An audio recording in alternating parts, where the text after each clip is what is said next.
So among the names reporting this week are Costco and Kroger. Both had a fresh hit off that Wall Street Journal report at the end of last week that Amazon is looking to open grocery stores outside of Whole Foods. Not sure how much of a surprise that is, but how much of a threat is it to the traditional grocers? Well, I think it's a big threat. Amazon, from the outside, it appears like they've been working on the grocery business for a few years now. Step one was to acquire Whole Foods. I think they did that not to just learn about grocery, but to gain access to America's best supply chain for fresh produce and perishables. And they have that, and they've probably been building that out. Then they rolled out their Amazon Go stores, which have taught them about convenience foods, which are really important to grocery, but also about eliminating checkout. And if Amazon can pull off a grocery store without checkout, everyone's got to watch out, because that'll be game changing. But at the same time, Ron, it's not like these companies have been sitting still. Names like Kroger have been investing heavily in digital efforts, and warehouse companies like Ocado trying to build that out in the U.S. It just feels like this battle is far from won.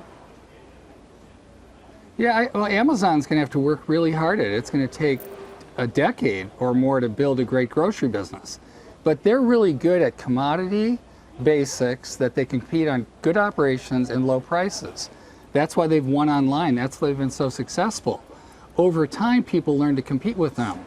Best Buy learned to compete with them. Target's learned to compete. Walmart's learned to compete. But now they're coming in with a great balance sheet, with a lot of technology, and I think they're going to be a real force in grocery. What would you be watching in terms of earnings? We're going to get a bunch more this week. I mean, all over the map. But in terms of some of these digital efforts and what's working, you know, Walmart continues to show tremendous double-digit e-commerce growth. And who is successfully countering Amazon? Well, I think it'll be fun to watch Target. I think they report tomorrow. Target obviously already reported their sales. They had a great sales quarter. It'll be interesting to see how that translates into profit. They're investing a lot in a variety of delivery functions, which can be very expensive. Their e-commerce is growing fast. It'll be interesting to see how the profitability comes to play. But I expect Brian Cornell and the team to be very optimistic about the year ahead, with the consumer being strong and with their momentum that they have. I think they're interesting. I think Costco will be interesting as well.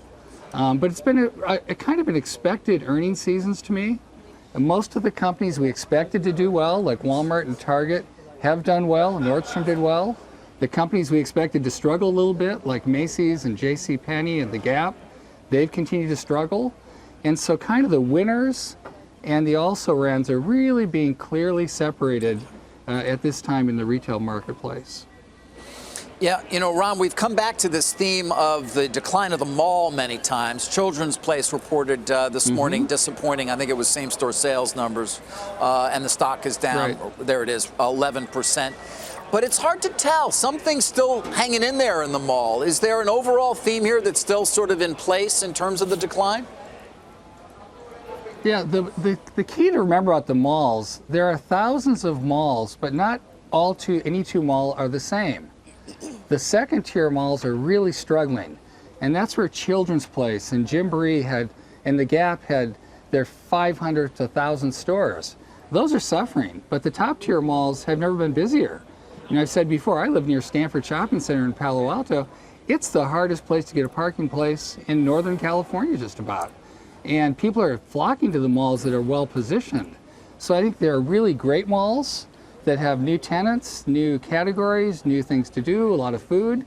And then you got the also-rans that are really struggling, where Sears is closing and JCPenney is leaving and Macy's is closing. And a lot of companies are having trouble. So the mall story is really a tale of two different types of malls. Yeah, I mean, so you mentioned Gap as part of that story. We're all still digesting the big split. Market liked it. What does that tell us about the state of retail, either the weakness in Gap or the strength in Old Navy? Well, I think what it says is Old Navy has had a great competitive position for nearly 3 decades. And they've got a nice set of merchandise at great value for young families. And if you appeal to young families, you're going to do pretty well. I think the Gap board and the Gap was tired of having Banana and the Gap drag it down. And so they decided to separate those two, and the market liked it. Because now they can clearly value the faster growing Old Navy, and make a decision on how the Gap should be repositioned with its core brands that it has. So it's probably an interesting business move for the Gap. Yeah, I wonder if it also says something about where the consumer is right now in terms of price points, because it's no coincidence that Gap has a lower price point. It's part of the brand identity. And you also see off-price sellers like TJ Maxx, which also owns Marshalls and Home Goods, doing very well in this kind of consumer environment. Yeah, it's just like the economy. There are well-off people and people that are struggling. The stores that cater to affluent customers are doing well. The stores that cater to lower price customers are doing well. It's people in the middle that are struggling. And that's that traditional department store. That's a lot of these middle American stores that are really struggling. Finally, Ron, just quickly, I don't think we've talked to you since your successor, Angela Ahrendts, was out at Apple, the retail chief. Wondering what you make of that move. A lot of people saw her as the next CEO, and the fact that they appointed the HR chief to replace her. Yeah, I don't have any insight on why the change, but I know the new person, Deirdre O'Brien's a great leader. I worked side by side with her when we launched the Apple stores back in 2000.